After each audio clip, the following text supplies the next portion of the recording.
ঘরে খুব অল্প পরিমাণে সবজি ছিল, তাই ভাবলাম এমন এক রেসিপি বানিয়ে নেব যাতে করে দুই বেলা খুব ভালোভাবে খাওয়া যায় আর খুব মজা নিয়ে তৃপ্তি করে ভাত খেতে পারি। তো এই কথাটা মাথায় রেখে সামান্য এক টুকরা মাছ দিয়ে আর এই সামান্য সবজি দিয়ে এমন এক মজার রেসিপি বানিয়ে নিয়েছি যেটা ঝাল ঝাল গরম ভাতের সাথে জমিয়ে ভাত খাওয়া গিয়েছে। আলহামদুলিল্লাহ, রাতেও কিন্তু খুব ভালোভাবে আমরা খেয়েছি। আসসালামু আলাইকুম, সবাইকে স্বাগত জানাচ্ছি আমার নতুন আরেকটি রেসিপির সাথে। তো প্রথমে একটি ফ্রাই প্যানের মধ্যে আমি অল্প কিছু পরিমাণ ফুলকপি আর সিম দিয়ে দিলাম, আর এখন দিয়েছি আলু, আর একটি পেঁয়াজের আমি 4 টুকরো করে চাক চাক করে কেটে দিয়ে দিলাম, আর কয়েক কোয়া দিয়ে দিলাম রসুন, 4-5টা মতো কাঁচামরিচ দিয়ে দিলাম।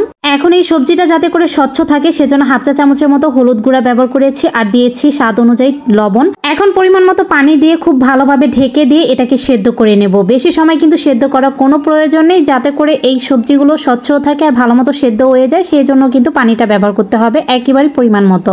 অনেক সময় দেখা যায় ওভারকুক হয়ে গেলে কিন্তু সবজির কালারটাই নষ্ট হয়ে যায়, দেখতেও ভালো লাগে না আর খেতে তো ভালোই লাগে না। তো এখন সবজিগুলো যখন সেদ্ধ হয়ে গেছে তখন এই আলু মেশার দিয়ে আমি খুব ভালোভাবে ম্যাশ করে নিচ্ছি। আর এই পর্যায়ে কিন্তু চুলার জালটা আমি একটু লোতে রেখেছি, আর এটা যখন ম্যাশ করা হয়ে যাবে তখন দেখতে পারবেন আরেকটু পানি বের হচ্ছে। তো এটাকে একটু চুলার জাল বাড়িয়ে পানিটা খুব ভালোভাবে শুকিয়ে নিতে হবে।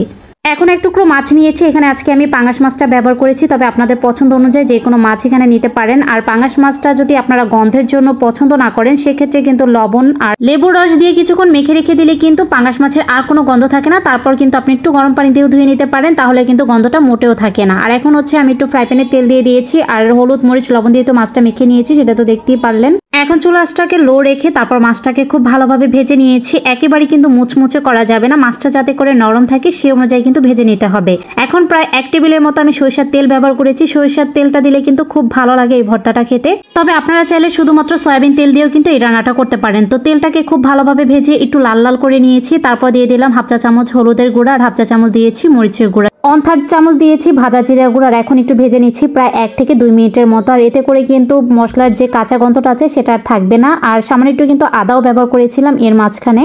তেলের সাথে মশলাটাকে খুব ভালোভাবে একটু ভেজে নিয়েছি প্রায় 2-3 মিনিটের মতো, এতে করে মশলার যে কাঁচা গন্ধটা আছে সেটা আর থাকবে না। তো ভেজে না হয়ে গেলে তারপর দিয়ে দিলাম ম্যাশ করা সবজিগুলো দেওয়ার পরে এখন মশলাটার সাথে কিছুক্ষণ মিশিয়ে নেব। তারপর দিয়ে দিয়েছি মাছ, যে মাছটা আমি ভেজে রেখেছিলাম সেটার কাঁটা ছাড়িয়ে নিয়েছি, আর মাছটা দেওয়ার পর আবারও 2-3 মিনিটের মতো একটু মিশিয়ে নেব। আর এখানে এই সবজি ভর্তার সাথে মাছটা কিন্তু অবশ্যই দিবেন, মাছটাই কিন্তু এই রেসিপিটাকে আরো দুর্দান্ত স্বাদ করে তোলে। তো মাছটা দেওয়ার পরে তো কিছুক্ষণ ভেজে নিয়েছি, তারপর 2-3টা মতো কাঁচামরিচ আমি মাঝখান দিয়ে একটু কেটে দিয়ে দিলাম। কাঁচামরিচটা একটু লাস্টে দেওয়ার চেষ্টাই করবেন, তাহলে কাঁচামরিচের যে কাঁচা ফ্লেভারটা আছে সেটা ছড়িয়ে যাবে। এখন দিয়ে দিলাম বেশ কিছু ধনিয়া পাতা কুচি, আর ধনিয়া পাতাটা দেওয়ার পরে একটু মিশিয়ে নিচ্ছি, তারপর গরম গরম একটি প্লেটে সার্ভ করছি। আমি বলবো এই রেসিপিটি একবার হলো আপনারা ট্রাই করবেন। একবার যদি এটা গরম ভাতের সাথে পরিবেশন করেন তাহলে সবজির বারবার এই রেসিপিটা আপনারা করতে চাইবেন। আশা করছি রেসিপিটি আপনাদের কাছে অনেক ভালো লেগেছে। ভালো লাগলে লাইক কমেন্ট শেয়ার করতে ভুলবেন না। আজ এখানে বিদায় নিচ্ছি, আল্লাহ হাফেজ।